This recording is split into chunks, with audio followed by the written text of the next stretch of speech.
Hello. Here at my mother's computer.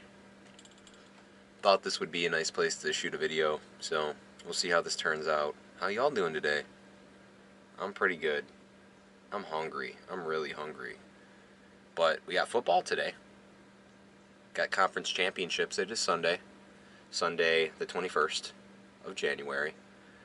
Uh, got a lot to do in the next hour. Got a few things to do in my room. I'm gonna record this. Hopefully publish it. Takes a minute because today we have a nice short story. And I don't have a title for this one, but it's something that I want to add upon. I really like the idea of it. I hope y'all enjoy it, so I'm going to start reading it now. Joseph. Joseph, wake up, the teacher yelled. I looked up. Geez, Miss S., let me sleep. Joe, sleeping through class won't help you pass the exam. I don't think you want to repeat this class again, do you? She said. Listen, ma'am, if I don't pass high school, I'm going in the Marines, and I'm going to need plenty of sleep for that, so if you don't mind. I started putting my head down, but she slapped the book on my desk. Oh, no, you don't, son. If you don't end this apathetic attitude, I'll have to call your counselor. Well, gee, Miss S., them's some big words y'all using for a math teach, I said. Oh, Joseph, I don't know what to do with you. I didn't care what the teacher said, but that was what I remember before I saw her, the most beautiful face I had ever seen, anyone had ever seen. I heard giggling and looked over to my right. Yuck! Old snot factory himself, Benny the Booger Peterson, as usual blowing his nose into an old used tissue. Boy, did that kid disgust me. Anyways, I look to my left and fall in love with an absolute angel.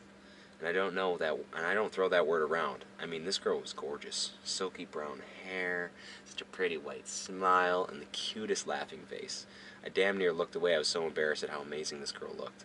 She was wearing a Beatles t-shirt, not one of those cheap ones you get at Target for $5, but a legit one with all of them on it, and Twist and Shout in huge letters. That would become our favorite shirt. A little bit of foreshadowing. Well, I finally got the balls to talk to her at the end of class. Hey, you're Taylor, right? Of course she was. I had a crush on her since ninth grade. Well, she replied, yeah, Ackerman, you're Joe Haddock, right? No, Aaron. I said, didn't the teacher call you Joe? No, my last name is Aaron. Oh, my bad. So what's up? She was looking at me all innocent. Man, it was cute. I just wanted to say I love your shirt. It's awesome. Who's your favorite Beatle? John. He's so down to earth, you know. He could have any girl in the world, but he chose Yoko because he loved her. That's a true man. I meant like because of their music, but that's cool too. Man, I was getting into my groove. I was hotter than I had been in a long time. Yeah, well, still John. Out of all of them, I like his solo stuff the best. I was about to lay another genius line on her, but I was rudely interrupted. Joe, can I speak with you? Sure, Miss S., I said reluctantly. We walked away, and I looked over my shoulder to wave at Taylor, but she was gone. Crap, I whispered under my breath. It was about to get worse. Well, Joe, I'm sorry for embarrassing you in class, but you really need to try and care more about school. Miss S. was one of those teachers that thought she was cool and tried to be, but also tried to make you apply yourself. The two didn't mix, at least not with her. I acted like I knew what she was saying. Yeah, I know. I'll try harder. Maybe just in your class, though. There's someone I want to impress. Oh, thank you. I knew you would come to your senses eventually. Now run along to your next class. You'll be late if you don't hurry. Old Bat hadn't a clue. I thought she thought I wanted to impress my ma or somebody. You probably expect some details or whatever about what happened the rest of the year. Well, I would, but there were none. After the next day in math, it all started like normal. Seniors who I didn't care about failing were chatting and throwing shit. The lazy goth kids were talking about some screamo concert. Everybody was normal except me. Usually I would have had my head down, but I was watching the door for Taylor. As the bell rang and Miss S. walked in late as usual, I asked her where Taylor was. She replied that she got moved up to the advanced class. Practically heartbroken over a girl I said 5 sentences to, I joined the rest of the class in Norm and took my place by going to sleep. Every once in a while I thought about her. Saw her in the hall a few times, but despite my running I never caught up to her. I could tell you about what happened between that day and the beginning of my senior year, but I'm not going to. Not that my life was boring, just that it wasn't nearly as great as it was about to get. It was the start of senior year and I was feeling depressed as hell. I didn't do anything all summer except work all day, drink all night, and now I had to go to school. So like I did every other class on every other day, I walked into first period and put my head down. While laying there, I felt someone patting my head, and I was getting ready to sass my new teacher. I looked up and you wouldn't believe it, because I sure didn't. It was Taylor, and she was even more beautiful than the last time I saw her. Whoa, Taylor, what's going on? Long time no see. Hey, Joe, nothing much. Passed math passed math last year. Yeah, I was lying. I didn't want to seem like a deadbeat. Oh, great. I'm glad to hear that. Anyways, I'm gonna go find my seat. I think class is gonna start soon. Desperately, I said, why don't you sit next to me? Of course, right as I was saying that, someone sat there. Great. We kind of looked at each other awkwardly for a second and she left. Great, great. Well, I was still extremely excited to have her in my class. For once, I didn't sleep during class. I actively participated and even impressed the teacher. His name was, I don't really remember, maybe Mr. Huckabee? It was something with an H. Anyways, he was a cool guy. Before I stopped caring, I played football, and he was the coach for seniors, probably still is. He was pretty young when I had him. We had a lot to talk about, it being football season soon and all. He will be important later on, but back to topic. I tried to catch up to Taylor after class. Tay, wait up, I shouted. She turned around and said, listen, Joe, I'm not really interested in dating or anything this year. Faking a shocked face, I replied, man, do I give off that kind of vibe? Well, I don't know, you seem pretty interested in talking to me. What's wrong with that? It's hard to find girls that like good music. Just wanted to talk more about the Beatles. Well, maybe tomorrow. I have to get to this class. I have no idea where the room is. Could I see your sheet? I know the school pretty well. Got 3 years of summer school under my belt, you know. She giggled and handed me her sheet. After looking it over, I lied again. Hey, my class is right...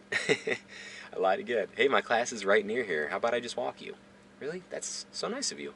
She shot me a smile so pretty it could distract one of those Buckingham Palace guards. I couldn't help but blush and muttered, my pleasure, in the worst voice crack of my career.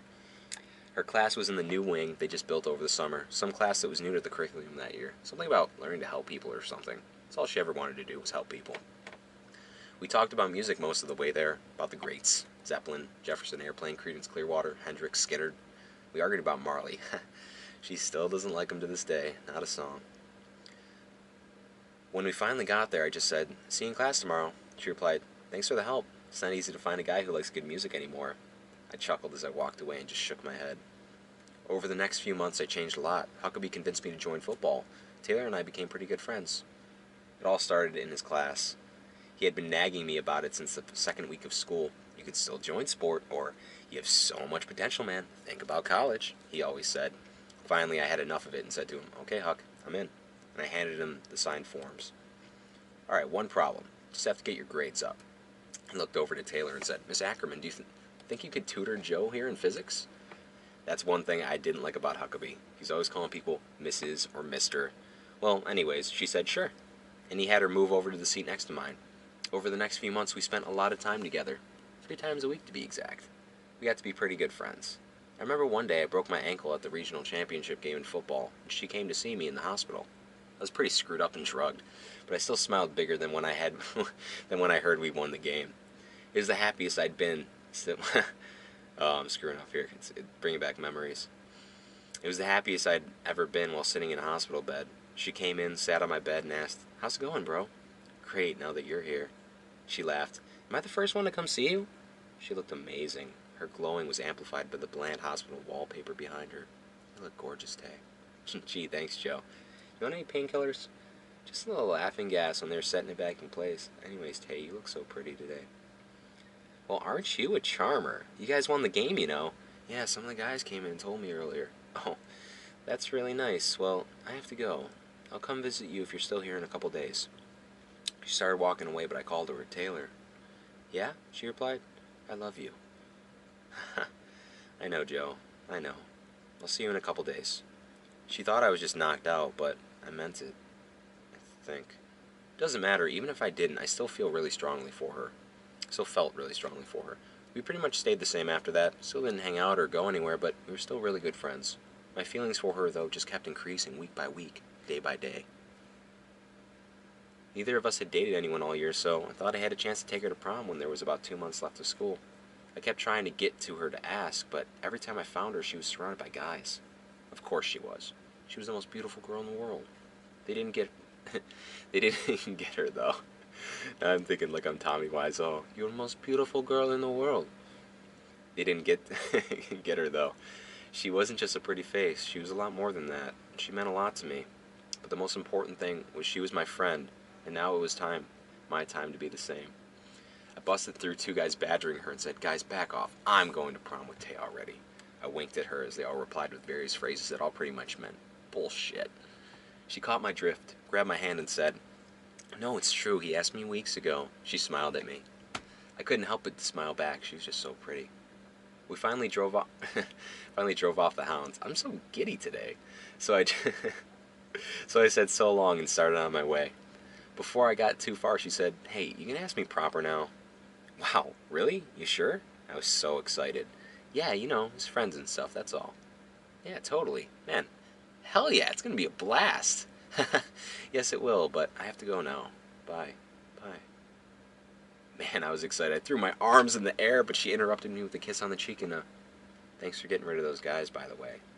I replied, rubbing my cheek. What are friends for? I knew I was in love with her, truly. She was everything I could ever want and more. She was perfect. In 100 years, there won't be another one of her. Such an angel. Was equally as smart and nice, caring, witty, and giving as she is beautiful. And I was going to the prom with her. Finally, it came to the day of the prom, and I couldn't wait to see how great she was going to look. Hell, what was I thinking? She would look good no matter what she wore.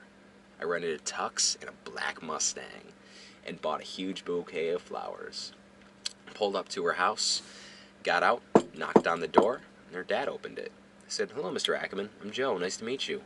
Then I shook his hand. "Ah, firm handshake you have there, son. I understand you play football." "Yes, sir. Played my underclassmen years and this one also." "Great. Come on in, son. Taylor's waiting for you." He put his arm around my shoulder and practically yanked me in the room. Not that he meant to be, but he was a huge guy. He must have been 6'4". As we walked in the living room where Taylor's mom and herself were, my jaw dropped. She looked amazing. I can't even describe it, but I'll try. She had on a pink-purple dress that strapped around the back of her neck, and a black ribbon tied around her waist. It was the most beautiful she ever looked. She walked up, locked arms with me, and said, "Sorry about the glasses, I couldn't find my contacts." Oh my God, did she have pretty eyes? I never saw them before because she wore brown contacts. I said, "You have such pretty eyes."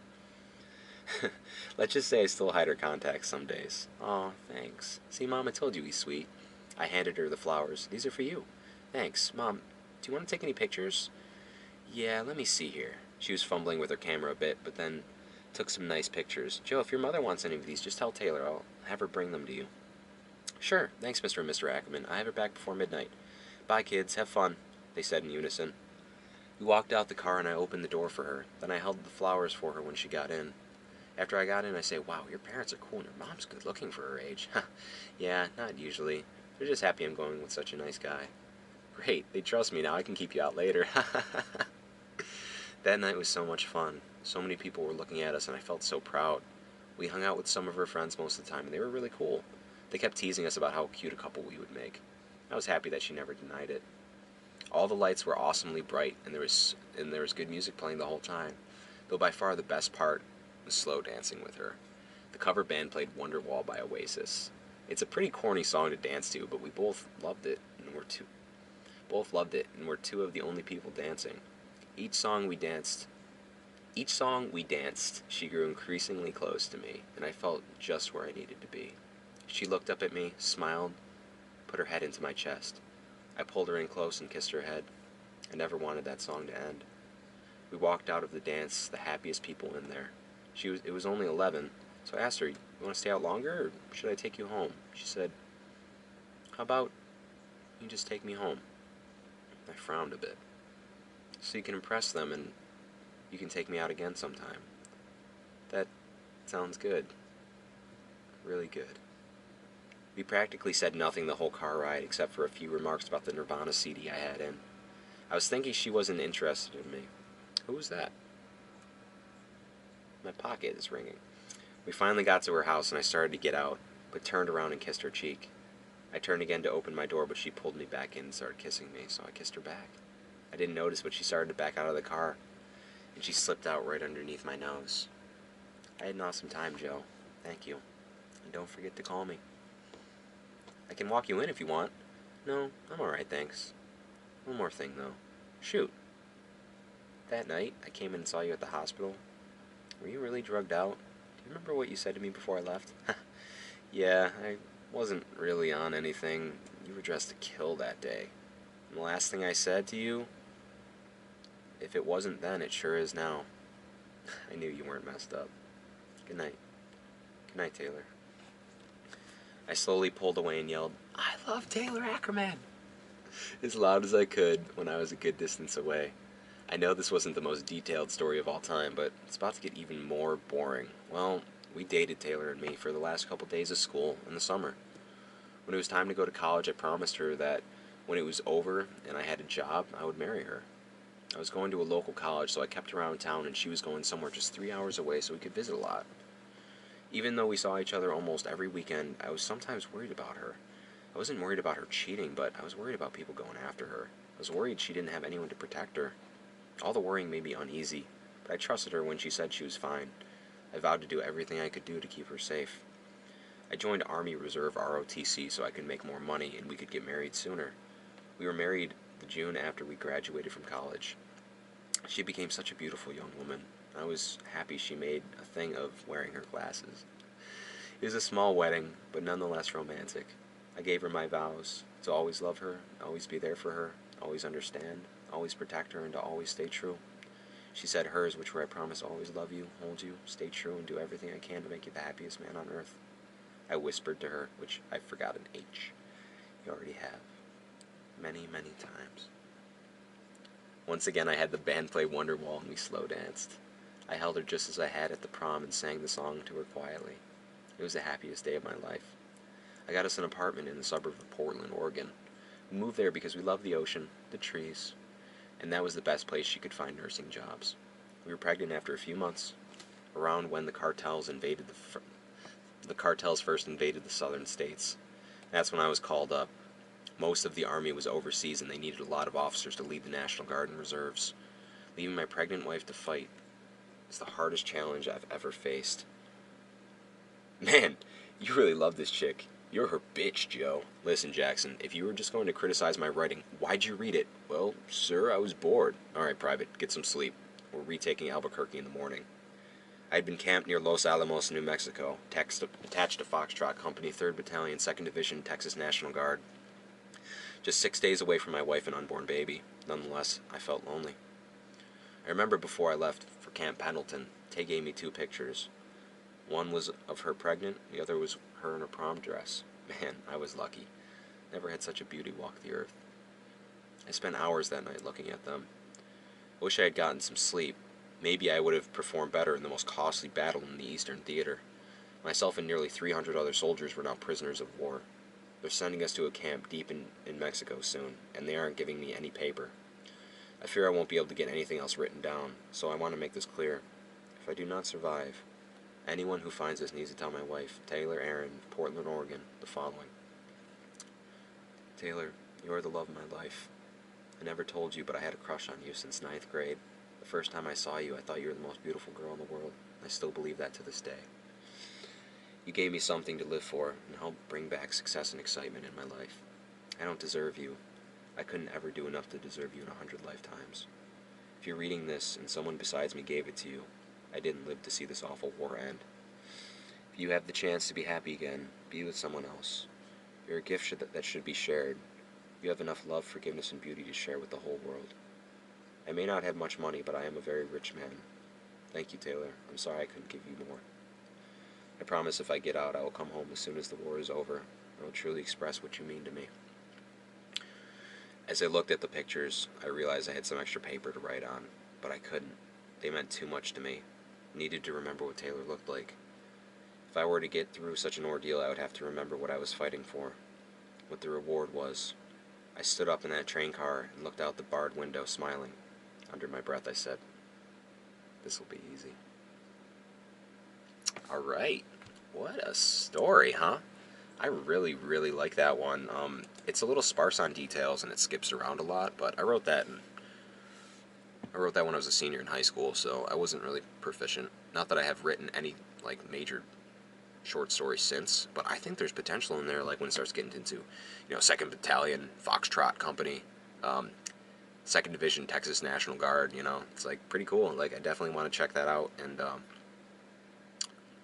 like revisit and go into Joe in the camp and then I want to go back into Joe, or maybe Taylor, at her home, you know, the home life, hearing about what happened with Joe. Maybe do a split story there, something like that. I don't know, it'd be really cool. And then maybe do another one where he gets home, you know, he comes home after. Oh shit, I just spoiled it. Maybe, we'll see. Maybe Joe will perish in the camp.